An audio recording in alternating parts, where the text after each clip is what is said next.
ایک صاحب نے تحریری مسئلہ پورا ایک صفحہ چھپے ہوئے لیٹر پیڈ پر مجھے کراچی سے بھیجا لاہور کہ جناب اس پر کچھ لکھ دیجئے. اب وہ کس نے بھیجا اور کیا بھیجا یہ سب تفصیل تو نہیں عرض کروں گا, ایک جملے میں خلاصہ عرض کروں.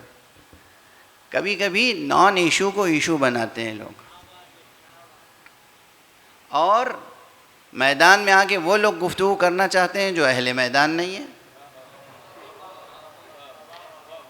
علم کی عین سے تعلق نہیں ہے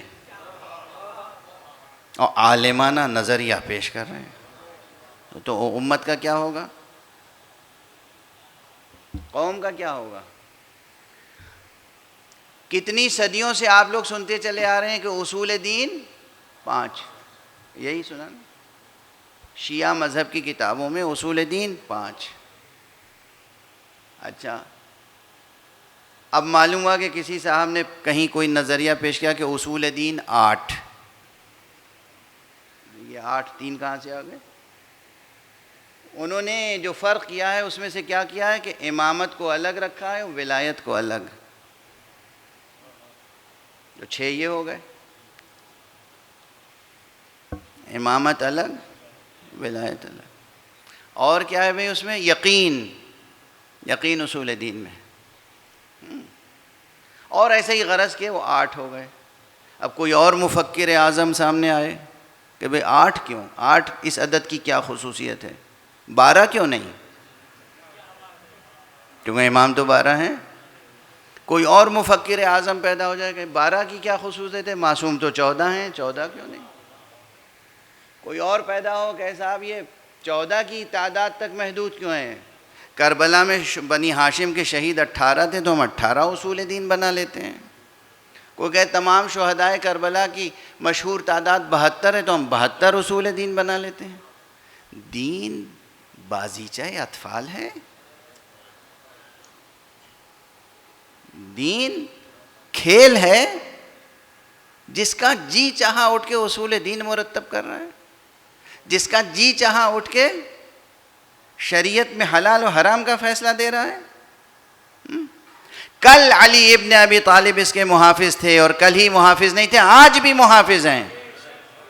یہ ائمہ اطہار میں سے 12 اماموں کا سلسلہ, ان میں سے ہر ایک کل بھی دین کا محافظ تھا, آج بھی دین کا محافظ ہے, اور سب سے بڑا محافظ آج کا پردہ غیب میں موجود ہے.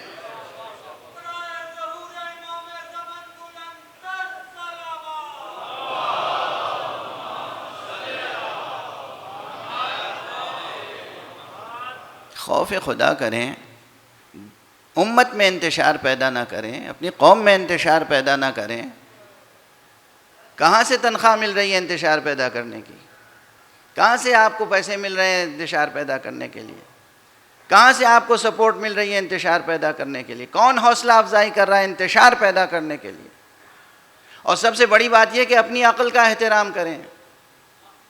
دوسروں کا احترام کریں یا نہ کریں, اپنی ذات کا, اپنے آپ کا احترام کریں. خیال رکھیں لوگ آپ کو دیوانہ نہ کہیں, لوگ آپ پہ ہنسیں نہیں, آپ کا مذاق نہ اڑائیں.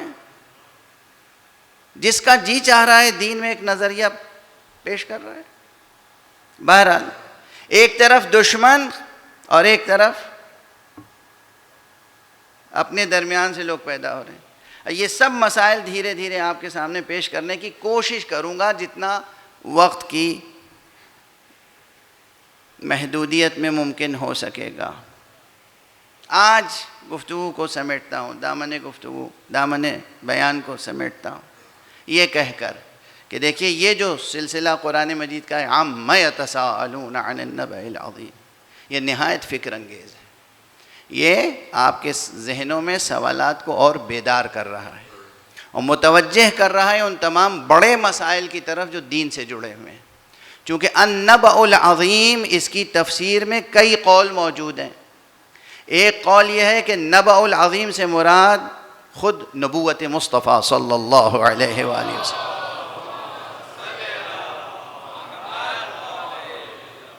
ایک قول یہ ہے کہ نبأ عظیم سے مراد روز آخرت ہے, قیامت کی حقیقت ہے. اور ایک قول یہ ہے کہ نبأ عظیم سے مراد ولایت امیر المؤمنین علی ابن ابی طالب علیہ السلام.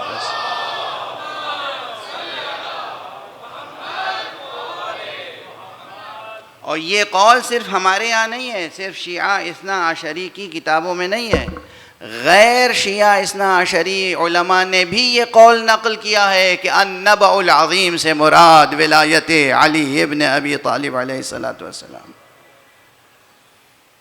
اور اس لحاظ سے یہ یاد رکھیے گا، آج صرف سمجھیے فہرست میں نے گنائی ہے کہ خود ذات علی سے روز حشر کا ایک خاص تعلق ہے. چونکہ یہی ایک آیت النبأ العظیم، اس کی ایک تفسیر کیا ہے؟ روز آخرت. ایک تفسیر کیا ہے؟ ولایت علی. جب ایک ہی لفظ کے دو معنی ہوں تو ان میں آپس میں ایک گہرا باطنی رشتہ ضرور ہوگا. اس لیے یاد رکھیے کہ ولایت علی اور ذات علی کا روز قیامت اور حقیقت قیامت سے گہرا تعلق ہے. اور اس لیے بھی یاد رکھیے گا روز قیامت وہی سرخ رو اور سرفراز ہوگا جو ولایت علی کا عقیدہ رکھتا ہو.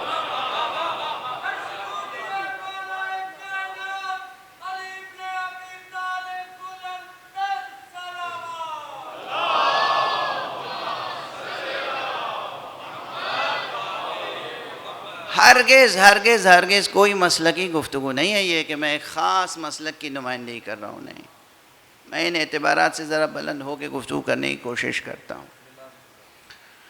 صرف عرض کر رہا ہوں، جو مختلف مسالک کے لوگ سن رہے ہوں گے سنیں، دل سوزی کے ساتھ عرض کر رہا ہوں. وہ ذات گرامی جس کا ہاتھ پکڑ کے پیغمبر نے میدان غدیر میں بلند کر کے اعلان کیا تھا من کنت مولا فہذا علی مولا، وہ ذات گرامی اور اس کی ولایت کا تعلق اس دنیا کی رستگاری سے بھی ہے اور روز آخرت کی نجات و فلاح سے بھی. یہ ممکن نہیں ہے کہ مقام ختم نبوت نے کوئی چیز پیش کی ہو اور اسے نظر انداز کر کے انسان قیامت میں سرخرو ہو جائے. سادہ سی بات ہے. کس نے پیش کی ہے بات؟ کس نے پیش کی ہے؟ من کنت مولا فہذا علی مولا کس کا قول ہے تو اسی ذات گرامی کا نا جو مقام ختم نبوت پہ فائز تھا. جو مقام ختم نبوت پہ فائز ہو اور اہتمام کے ساتھ ایک قول ایک پیغام دے رہا ہو، کیا اس پیغام کو نظر انداز کر کے سرے سے آپ آخرت میں خدا کے سامنے سرخرو ہو سکتے ہیں؟ بات اتنی سی ہے، آپ مجھے جواب دے تھوڑی ہیں، نہ ہم آپ کو جواب دے ہیں نہ آپ ہمیں جواب دیں. بات یہ ہے کہ اللہ اگر روز آخرت پوچھے گا کہ میرے نبی نے کچھ کہا تھا، تم نے میرے نبی کے کہے کا خیال رکھا، اس وقت آپ کے پاس کیا جواب ہوگا؟ بس یہ سوچ لیجئے.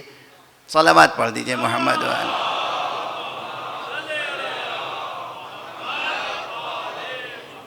ہم کوئی آپ کے محتسب تھوڑی ہیں، ہم محتسب نہیں ہیں، ہمیں آپ کو تھوڑی حساب دینا ہے. نہ آپ ہمارے محتسب نہ ہم آپ کے محتسب. لکم دینکم ولی دین. رکھیے آپ اپنا دین اپنے پاس، ہم اپنے دین اپنے. اس دن کے لیے تیار رہیے جس دن اللہ پوچھے گا میرے نبی نے کچھ کہا تھا، میرے رسول نے کچھ کہا تھا، میرے اس رسول نے جو سید المرسلین تھا، میرے اس نبی نے جو خاتم النبیین تھا، اس نے کوئی بات کہی تھی تم سے، تم نے اس کا خیال کیا، لحاظ رکھا، عمل کیا، اس دن کیا جواب؟ بس آج کی گفتگو ختم.